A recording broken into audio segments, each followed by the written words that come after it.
Hey guys, what's up? It's Eric with Advanced Level Automotive. Just wanted to make a quick video. I'm actually making this video after the fact. I mean, the truck is long gone already. We already fixed the problem, but I think it's really important because this is not the first time I've seen this. This is actually the second time I've seen this from the same group of trucks. So I figured I'd make a video. Maybe this is a common issue. I'm not sure. But I figured, hey, if I can help somebody, because this one actually did kick my ass. It took me, the first time it took me a while to figure out what the hell is going on. And it was frustrating for me, so I figured I'd make a video to help you guys out. So what we're dealing with in this particular case is a 2013, it's a Dodge Ram 2500 pickup truck with the 5.7 liter Hemi engine. And the customer complaint was check engine light, of course, and a misfire on the freeway when they're getting up on the freeway or when they're traveling on the freeway. But it drives fine in and around town, you know, stop and go traffic.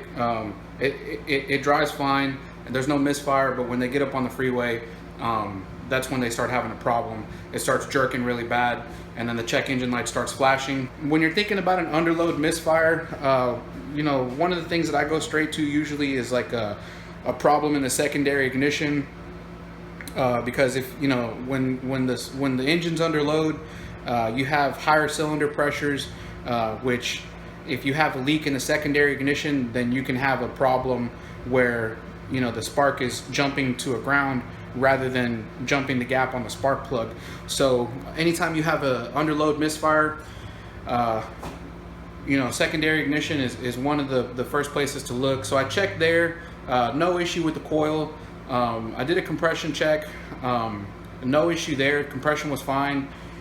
I was kind of going around in circles with this. I replaced the spark plug because I thought maybe the spark plug maybe got fouled, took it out, cleaned it, and I didn't have any luck with that. So I kind of had to brainstorm, you know, what type of problem could you have that could cause an underload misfire, and one of them is volumetric efficiency.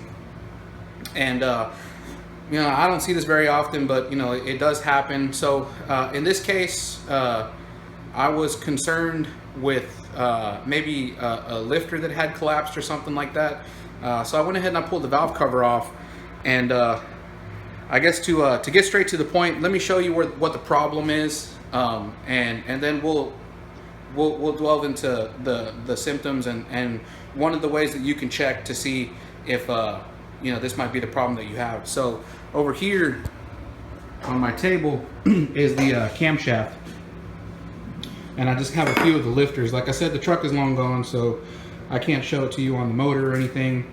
I run a full-time business. This is my shop, so I stay busy during the day. It's hard for me to make videos sometimes, so I kind of have to do them when we're closed late at night. So anyways, the problem here is that the camshaft, not that the camshaft so much, but the lifters, these little bearings in here start going out. You can see I can move this roller bearing up and down, so it's loose on here. It's really loose. So they start coming apart. And what happened to this one in particular is that it actually locked up. So this one, I can't spin it, can't turn it. And this went on this particular lobe here. Let me show you. Let me spin it around. All right, so if you look at this particular lobe here, if you look, it actually made a groove in the center of that lobe because this bearing, this roller locked up. And when it locked up, as it was going up and down, it wore a groove into the camshaft. And what that did was it decreased the overall camshaft lift. And so that caused a problem with volumetric efficiency. So particular to this one was cylinder number 8. So now you know what the problem is. So of course we're dealing with a misfire. This is an underload misfire, and it's at highway speeds, so like 50 miles an hour plus, and at high RPM.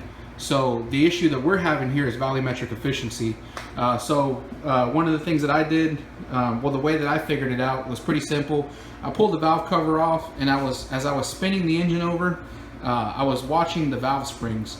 And so if you look over here, I kind of did a little doodle. I'm not an artist, so don't hate on me for this, but this is a spring and it's uncompressed height.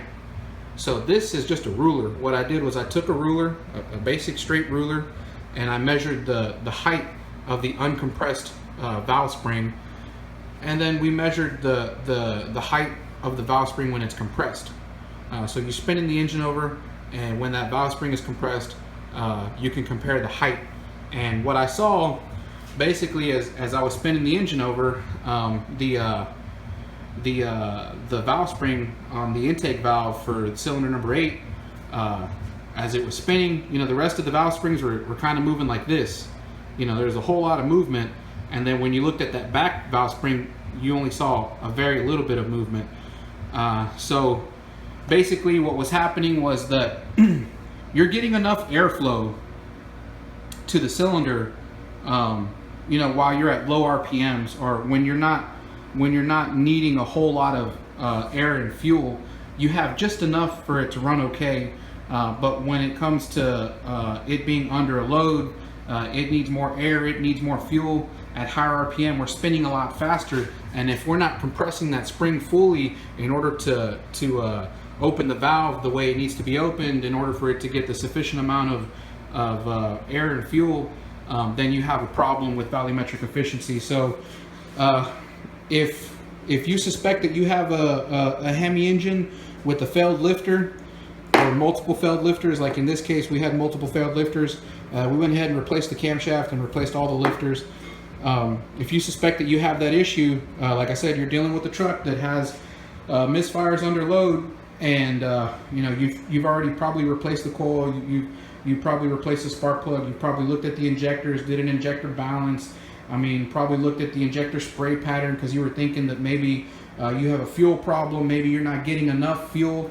And in this case, yeah, you're not getting enough fuel, but it's not due to the fuel injector itself, it's due to the valve not opening, not opening enough to allow enough air and fuel as the higher RPMs demand.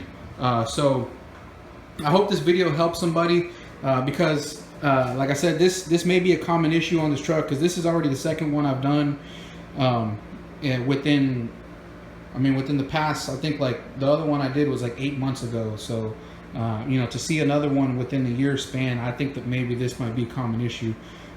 So hopefully this video helps somebody out. Thank you for watching, and please subscribe and like, and share this video if it helped anybody, and thank you guys for watching. Bye.